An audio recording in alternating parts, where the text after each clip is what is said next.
Bricolage, revista de estudiantes de Antropología Social y Geografía Humana. Es importante hacer antropología visual, ¿no? Porque en una cultura en un mundo en el que tiene tanta importancia la imagen y donde se usa y se distorsiona tanto la imagen como instrumento de poder para controlar, para someter, para generar ideas falsas o equivocadas, creo que precisamente también hay que tomar a la imagen como un arma para contrarrestar todas estas tendencias y para usarla en lugar de para someter, para liberar, para generar conciencia, para sensibilizar a la gente, para visibilizar problemas, realidades que se ocultan, que no se dicen.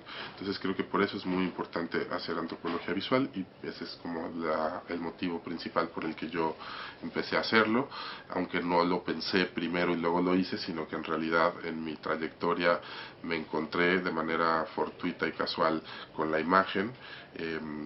De hecho me caían gordos los antropólogos que hacían antropología visual durante la carrera. Los veía en el patio haciendo sus prácticas de campo con la cámara como ustedes y yo decía, ay, qué sangrones, ¿no? Entonces, y bueno, pues me tuve que morder la lengua. Me regalaron una camarita cuando estaba haciendo trabajo de campo con niños de la calle en el barrio de La Soledad. Empecé a retratarlos, empecé a prestarles las cámaras y montamos una pequeña exposición en donde ellos hablaban sobre las imágenes y las describían, y entonces me di cuenta que más allá del resultado de la imagen misma, también era un excelente pretexto o vía o medio para comunicarse con los otros de una manera diferente, ¿no? Entonces rompiendo esta simetría, ¿no? De yo soy la autoridad, tú eres mi sujeto o mi objeto de investigación. Entonces como que se invierten los papeles cuando ellos tienen la posibilidad de apropiarse de las herramientas y los instrumentos audiovisuales, y creo que eso cambia y hace que la antropología sea diferente. Pero sí fue una revelación, un descubrimiento muy útil que pues marcó definitivamente mi trayectoria, mi carrera, y que me hizo ver a la antropología de otra manera. Y creo que esa es otra de las virtudes de la antropología visual, que genera una doble revolución, ¿no? Por un lado nos ayuda a pensar a la antropología de una manera distinta, a repensar sus fines, sus métodos, sus objetivos, sus principios, sus presupuestos, sus premisas, y también implica una manera distinta de pensar en la imagen, ya no desde la estética, desde la historia del arte o desde la psicología, sino sobre todo pues desde la antropología como un producto cultural, viéndola en su estrecha conexión con la cultura, con la sociedad y como un síntoma o como un índice de las problemáticas en el mundo contemporáneo. Es un tema muy interesante. Es muy común pensar que ninguna adaptación cinematográfica de una novela le llega realmente a la novela, pero bueno, sirve muy bien para entender justamente las propiedades de la palabra y las propiedades del lenguaje audiovisual. En mis cursos, en algunas ocasiones, muestro una película de Robert Garner sobre los Nuer y al mismo tiempo leen el libro de Evans Pritchard sobre los Nuer, y después reflexionamos sobre el tipo de información que nos brinda una y que nos brinda la otra. No es exactamente el caso porque esta no es una película, digamos, adaptada del libro, sin embargo hablan del mismo tema. La conclusión a la que siempre llegamos con el grupo es que no es lo mismo leer a los Nuer que ver a los Nuer, ¿no? Al leer a los Nuer podemos entender mucho mejor la estructura, las funciones, cómo está dividida la sociedad, la división laboral, los rituales, el significado de los símbolos, pero al ver la película pues vemos los cuerpos de los Nuer, vemos cómo se mueven, entendemos la cadencia, entramos un poco en el trance, en sus rituales, vemos de una manera muy vívida cómo hacen sus ritos de paso, cómo se cortan, ¿no? Se hacen escarificaciones, y todo esto es una información muy vívida, muy sensible, que nos permite conocer otros aspectos de la cultura Nuer. Entonces, más que decir que una es mejor que otra, o sea, decir no lean el libro, vean la película, o no vean la película, lean el libro, sería una tontería. Yo creo que hay que hacer las dos, ¿no? Ahora, bueno, me desvío un poco de su pregunta, pero en cuanto a las adaptaciones, yo creo que los ejemplos más, o los casos más afortunados son aquellos en los que el escritor mismo participa en la adaptación, ¿no? El primer caso, o el caso más importante que me viene a la mente, es Los albañiles de Vicente Leñero. Es una excelente novela que, por cierto, es resultado de un trabajo etnográfico de muchos años de observación y de convivencia con diferentes grupos de albañiles. Y luego, cuando Jorge Fons dirigió la película, invitó al mismo Vicente Leñero para que hiciera la adaptación, y de verdad captura y tiene el mismo espíritu, y no es que la ilustre literalmente, pero evoca el mismo tipo de cosas y de sensaciones, y se fija en el mismo tipo de aspectos y matices y sutilezas de la cultura albañil que el libro, ¿no? También hay otras adaptaciones muy desafortunadas donde se pierde gran parte de la esencia, y bueno, nunca es fácil, ¿no? Justo tomando el hilo de Los albañiles, yo en mi investigación doctoral eh, estudié, bueno, mi interés original era estudiar las transformaciones del espacio urbano en un momento en el que hubo, y que todavía continúa, un boom constructivo, un gran auge en la industria de la construcción, y por todos lados veíamos obras, y bueno, todavía, ¿no? Pero digamos, desde la construcción monumental del segundo piso hasta la reparación de un simple bache, siempre el espacio urbano está en construcción, ¿no? Entonces, una característica de nuestro desarrollo urbano, de la concepción de la cultura urbana, es el estar constantemente haciéndose y rehaciéndose y reinventándose. Cuando entendí esto, me di cuenta de que para conocer nuestra ciudad, pues era muy recomendable conocer cómo se había construido y cómo se estaba construyendo la ciudad, las causas, las consecuencias de todo este auge constructivo. Sobre todo me interesaba mucho el sector de la construcción de viviendas, ¿no? Qué tipos de viviendas están haciendo, cómo se vive en estas nuevas viviendas. Entonces, pues decidí primero, en una primera aproximación, estudié una demolición de una casa antigua, donde se iban a construir varias casas mucho más pequeñas, ¿no? Que ese es un caso muy típico de que una casa antigua que ya no es funcional se demuele y se adapta a las nuevas necesidades y a los nuevos estilos de construcción. Y después me metí a la construcción de varios edificios de departamentos en la colonia Roma, y justo para resolver esta inquietud o esta duda existencial que tenía de cómo la ciudad ha llegado a ser lo que es y en qué se está convirtiendo hacia adelante, ¿no?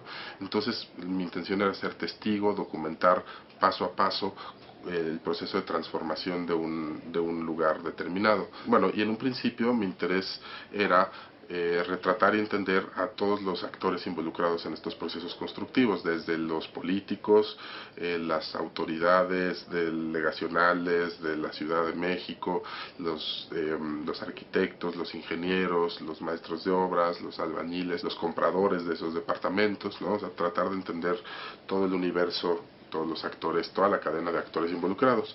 Pero poco a poco, conforme fui conociendo a los albañiles, y particularmente a los peones más rasos, de la escala más baja en esa jerarquía laboral, me di cuenta que eran sujetos interesantísimos, con una cultura muy rica, con un ingenio para resolver problemas prácticos muy especial, sujetos híbridos entre el campo y la ciudad. Casi todos provienen de los estados aledaños a la Ciudad de México y son migrantes temporales que vienen a vivir en la ciudad, y entonces traen algo del campo a la ciudad y llevan algo de la ciudad al campo. Entonces son sujetos muy particulares, que además me interesó mucho la manera como ellos habitan en la obra entre semana. Mientras viven aquí, se apropian de un espacio que es un espacio muy precario, muy hostil, ¿no? Muy pues rústico, pues, ¿no? O sea, sin ningún tipo de comodidades, y sin embargo ellos se hacen sus cuartitos con los materiales que tengan por ahí a la mano, hacen una pared, una cama, y me pareció muy ingeniosa su forma de apropiarse de un espacio que ellos al mismo tiempo están transformando, ¿no? Después me di cuenta de que esa era una metáfora, una analogía muy acertada para pensar en cómo vivimos los habitantes, los chilangos, cómo vivimos en la Ciudad de México. Entonces, esta manera de habitar precaria de los albañiles, siempre inestable, siempre resolviendo problemas en el momento, sin mucha planeación hacia adelante, sacándole la vuelta a los problemas con mucho ingenio, no con ingeniería, sino con ingenio, con habilidades, con destrezas manuales, con un trabajo muy artesanal muchas veces, van resolviendo su habitar el espacio. Entonces me pareció que la manera como los albañiles se apropian y habitan de la obra al mismo tiempo que la transforman era una buena forma de entender cómo vivimos los chilangos en esta ciudad, todo el tiempo sacándole la vuelta a los problemas, sin mucha planeación hacia adelante, de una forma muy precaria, siempre ingeniosamente, digamos, si nos tapan una calle nos brincamos el camellón para pasar a otra, ¿no? Recurriendo no tanto a las reglas, a los sistemas formales, sino más bien a la sabiduría popular y a soluciones informales, ¿no? A la economía informal, etcétera, etcétera. Entonces, pues un poco tal vez podríamos resumir que todos tenemos algo de un albañil dentro de nosotros, ¿no? Dentro de nuestra manera de hacer y deshacer y habitar el espacio. Y bueno, los albañiles han sido objeto o víctima de múltiples prejuicios, de muchos estereotipos, de muchas ideas preconcebidas. Es muy común pensar en ellos como holgazanes, como flojos, que se roban el material, que no quieren trabajar o que les tiran piropos muy ingeniosos a las chicas. Y bueno, todas estas ideas no es que sean falsas, ¿no? Sí radican en algo que sí es real, pero sin embargo han sido amplificadas o magnificadas por los medios de comunicación, por el imaginario, han llegado a ocupar un lugar muy particular en el imaginario de la gente, y sobre todo en el cine. Estas imágenes distorsionadas o magnificadas de los albañiles han sido muy comunes, ¿no? Hay toda una saga de películas, El Día de los Albañiles, 1, 2, 3, 4, 5, 6, 7, o más, no sé, muchas películas donde se toma a los albañiles, pero nada más a partir de, o sea, se les ve a través de filtros o a través de estos prejuicios o estereotipos, y no hay una verdadera intención o vocación de conocerlos y de entenderlos realmente. Y eso es algo que yo intenté contrarrestar en la medida de lo posible en mi tesis, pero que también hay otros documentales más recientes, como En el Hoyo de Juan Carlos Rulfo, donde tenemos un retrato más fidedigno, más vívido de los albañiles en la actualidad, que ya rompe o confirma en algunos casos estas ideas distorsionadas sobre la cultura albañil en el cine mexicano. Y así como pasa con los albañiles, esto sucede con muchísimos otros personajes, con muchísimos otros actores que han sido retratados en la historia del cine mexicano, particularmente en la época de oro del cine mexicano. Fue una época en la que se consolidaron muchos prejuicios hacia diferentes clases sociales. Por ejemplo, la forma de hablar de los pobres, ¿no? A partir de, no sé, de Los Olvidados de Luz Buñuel de 1950 para acá, se fijó una idea muy equivocada de cómo hablan los pobres en los barrios bajos, ¿no? Con un tonito así como, tú no sé qué, nanito, y que no, o sea, que es, digo, ciertamente hay diferencias en las formas de hablar, los sociolectos, diferentes clases hablan diferente. Una señora de las Lomas no habla igual que alguien un comerciante de Tepito. Sin embargo, estas diferencias fueron acrecentadas enormemente en el cine, y dan hacia afuera una imagen de México pues que no tiene mucho, no tiene un referente muy real, y bueno, y entonces sí, el cine es constructor de imaginarios, el cine desmitifica, pero también construye mitos. Entonces el cine mexicano pues ha consolidado en el imaginario de los mexicanos o ha asignado lugares particulares a diferentes oficios, a diferentes clases sociales.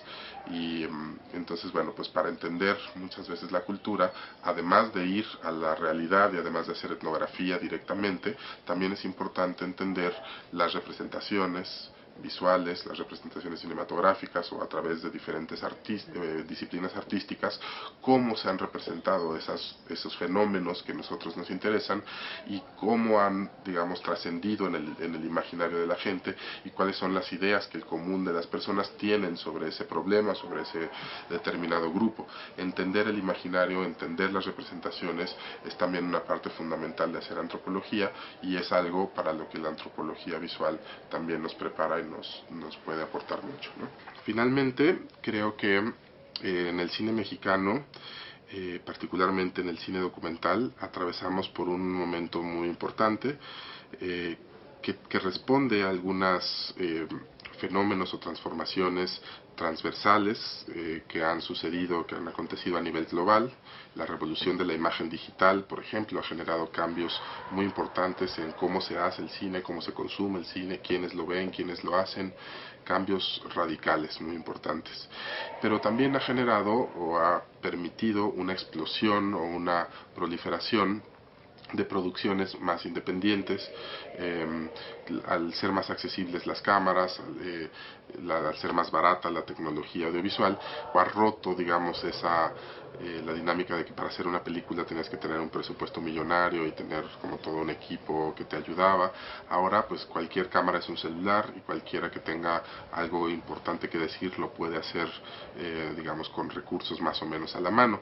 Entonces, bueno, esto ha generado que en el campo del cine documental, particularmente de los últimos 10 años, ha habido pues un aumento impresionante en la producción de cine documental en México, también en el mundo, pero no solo un aumento cuantitativo, sino también ha habido cambios cualitativos importantes. Los documentales ya no se hacen, digamos, desde una perspectiva institucional, ¿no? Antes el gobierno tenía que, o IMCINE tenía que patrocinar los documentales, pero ahora al no haber este tipo de compromisos, pues se hace un documental más independiente, más libre, más crítico. Entonces miramos nuestra propia realidad desde otra perspectiva y ya no dependemos solamente de estas representaciones oficiales de lo mexicano. Entonces pues creo que es muy importante el momento por el que estamos atravesando. Digamos, si hacemos una comparación entre este cine que se hacía en la época de oro y el tipo de cine documental que se hace ahora, pues vemos mucho más riqueza, mucho más profundidad y sobre todo eso, una multiplicación de las miradas, ¿no?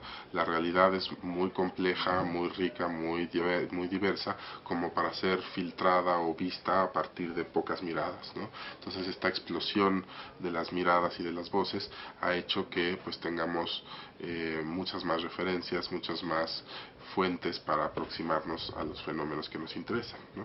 Y creo que esto es algo muy positivo y que apenas estamos empezando a entender y empezando a medir su peso y su importancia. Entonces, bueno, pues creo que es un momento muy emocionante para la antropología visual, para la antropología, para el cine documental, para el cine en general en México.